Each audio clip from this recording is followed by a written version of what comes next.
ஐயா வந்து நிறுவனர் ராமதாஸ் வந்து பதவியை கொடுத்துட்டு வர்றாரு. அதே பதவி வந்து அன்புமணி ராமதாஸ் வந்து அவர் என்ன சொல்றாருன்னா, அந்த பதவி வந்து நீக்கம் வந்து செல்லாது, நான் சொல்றது தான் செல்லும் அப்படின்னு சொல்றாரு. இல்லை, அப்படி சொல்ல முடியாது. தொண்டர்கள் மத்தியில் வந்து உங்கள் எல்லோருக்கும் ஏற்படுத்தக்கூடிய விஷயமா இருக்கு. இல்லை, உங்கள் எல்லோருக்கும் நான் பணிவன்போடு தெரிவித்துக் கொள்வது என்னவென்றால், பாட்டாளி மக்கள் கட்சியினுடைய அந்த அமைப்பு விதிகளை வகுத்தவர்களிலே நான் ஒருவன் முக்கியமானவன்.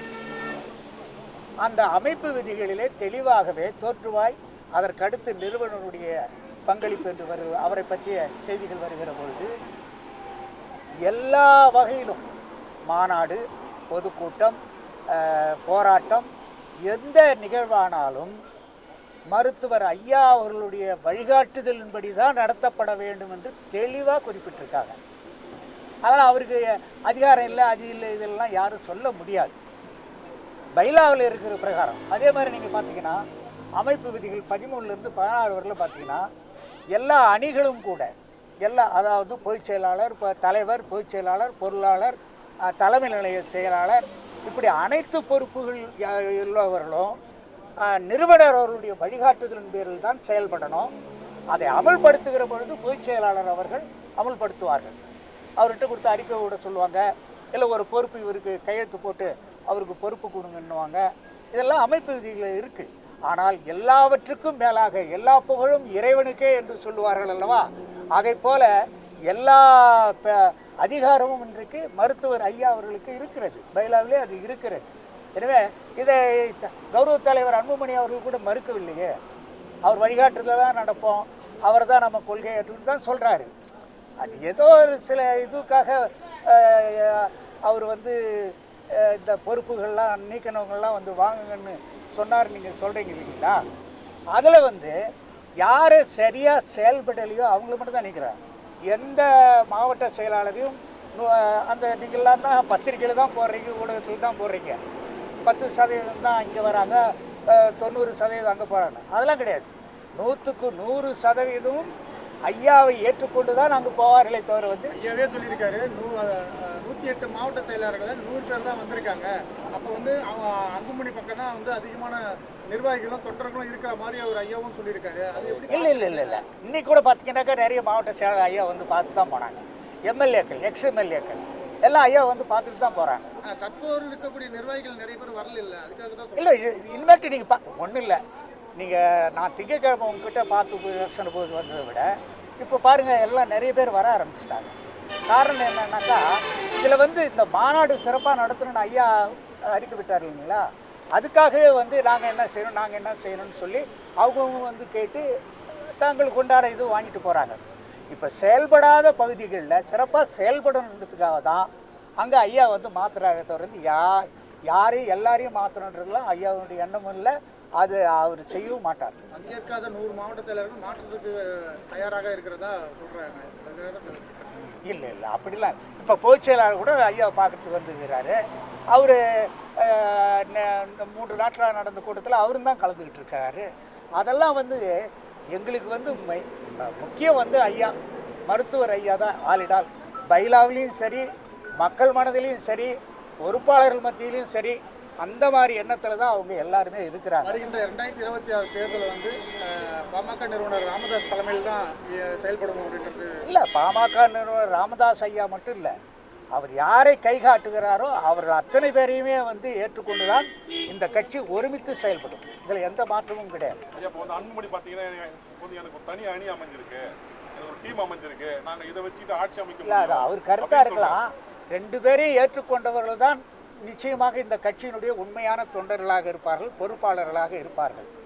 அதை விட்டுட்டு வந்து எனக்கு தனி அமைஞ்சு போச்சு, தனி அணி இருக்குது அப்படின்லாம் வந்து சொல்றது அவர் கருத்தாக இருக்கலாம். எனக்கு அப்படி தெரியல. அது கட்சியில் வந்து பிரிவினை ஏற்படுத்தா, ஒரு தனி அலுவலகம் கட்டாயம் இந்த கட்சி மற்ற கட்சிகளுக்கு இந்த கட்சிகளுக்கு ஒரு வேறுபாடு இருக்கிறத நீங்கள் புரிஞ்சுக்கணும்.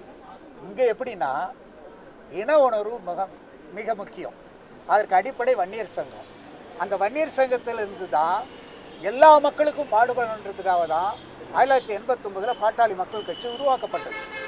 அப்படி உருவாக்கப்பட்ட அந்த நேரத்தில் ஐயா அவர்களோடு சேர்ந்து என்னை போன்றவர்களெல்லாம் செயல்பட்ட காரணத்தினால்தான், அமைப்பு விதிகள் உட்பட அனைத்தையும் வகுத்து செயல்பட்ட காரணத்தினால்தான் நாங்கள் அந்த ஒவ்வொரு விதிகளையும் தெளிவாக வரையறுத்து எதற்காக செய்தோம் என்றால் பிற கட்சிகளைப் போல இல்லை.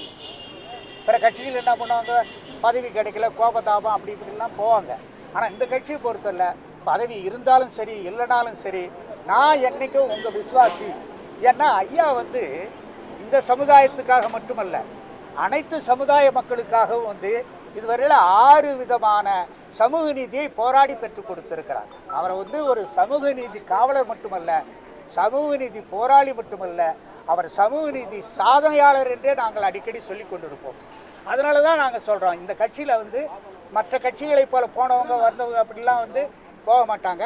இந்த கட்சியில் இருக்குன்னு நினைக்கிறவங்க, இந்த கட்சி மக்களுக்காக தொண்டு செய்ய வேண்டும் என்று நினைக்கிறவர்கள் யாரும் வேறுபடுத்தி பார்க்க மாட்டார்கள், விலகி செல்ல மாட்டார்கள். எல்லாருக்கும் ஒரே 2 கண்ணு மாதிரி தான் பார்ப்பாங்க. மாநில தலைவர் வன்னியர் சங்கத்திலேயே நிர்வாகிகள் நிறைய மாற்ற போறதா தகவல். அதாங்க சரி. அதாவது சில இடங்களில் செயல்பாடு, இப்போ இவங்க ஒரு சில வேலை திட்டங்களை கொடுக்குறாங்க, அந்த வேலை திட்டங்களை நிறைவு செய்யாதவர்களை தான் மாற்றுறாங்களே தவிர வந்து கண்மூடித்தனமாக எல்லாரையும் மாற்றுறேன். ஐயா, நீங்கள் ஏற்கனவே ஒரு மாநில தலைவராக இருந்திருக்கீங்க.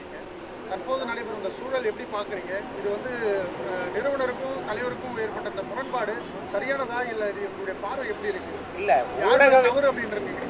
இது ஊடகத்தால் தான் பரபரப்பாக போய்கொண்டிருக்கிறதே தவிர எங்களுக்கு இது ஒரு பரபரப்பாகவே தெரியல. ஒரு குடும்பத்தில் வந்து இப்போ இந்த கட்சியில் வந்து கருத்து வேறுபாடுகள் இருந்தாலும் அது வெளிப்படையாக நாங்கள் சொல்லுவோம். ஐயா தான் என்ன சொன்னாருன்னா, நிறுவனர் ஐயா என்ன சொன்னாருன்னா, தலைவராக இருக்கிறவர் செயல் தலைவராக மாத்துறேன் அப்படின்னு சொல்லியிருக்காரு. அதுதான் நான் கேட்குறேன், நீங்கள் செயல் தலைவர் மாற்றினாங்க இல்லையா? இல்லை, செயல் தலைவர் என்று எதுக்காக சொல்கிறாரு, கொஞ்சம் வேகமாக செயல்படணுன்றதுக்காக தான் சொல்கிறாரே தவிர வந்து, ஆனால் எல்லோருமே சொல்லும் பொழுது தலைவர் அன்புமணி அவர்கள் என்று தானே சொல்லுகிறார்கள். அதில் யாருக்கும் மாற்று கருத்து இல்லை. ஐயா சொல்கிறாருன்னா அது ஒரு சில காரணங்களுக்காக நல்லா ஊக்கமாக செயல்படணும். செயல் தலைவர்னு சொல்லும்போது உங்களுக்கு வந்து அது கொஞ்சம் கூடுதல். இதில் திமுகவோட நீங்கள் பார்த்தீங்கன்னாக்கா முதன்மை செயலாளர், தலைமை செயல் தலைவர், செயல்படக்கூடியவங்களுக்கு அந்த மாதிரிலாம் கொடுப்பாங்க. பதவியேற்று 3 ஆண்டுகள் ஆகுது, அது இது வரைக்கும் செயல்படலைன்றதுனால தான் அவங்க மாற்றிருக்காங்க அப்படின்னு. இல்லை, இது வரைக்கும் அவர் செயல்படலன்னு சொல்ல, இன்னும் வேகமாக செயல்பட வேண்டும் என்பதற்காகத்தான் அது மாதிரி சொல்கிறாங்களே தவிர வந்து அவர் சும்மா வீட்டிலே இருந்தார் செயல்படவே இல்லைன்னா அப்படி எண்ணத்தில் சொல்லப்படுற வார்த்தை அல்ல. விரைவில் அன்புமணி வந்து சந்திப்பாரா சார்? கட்டாயமாக சந்திப்பார். யார் நிறுவனரை தானே வந்து சந்திக்க போகிறாரு. அதில் ஒன்றும் எந்த ஈகோவும் இருக்கிற மாதிரி தெரியல. வர்றன்னு தான் நாங்கள் கேட்கும் போதும் பார்க்குறேன்னு தான் சொல்கிறாரு. அதில் ஒன்றும் எந்த சந்தேகம். செய்திகளை உடனுக்குடன் தெரிந்து கொள்ள உடனே சப்ஸ்கிரைப் பண்ணுங்க.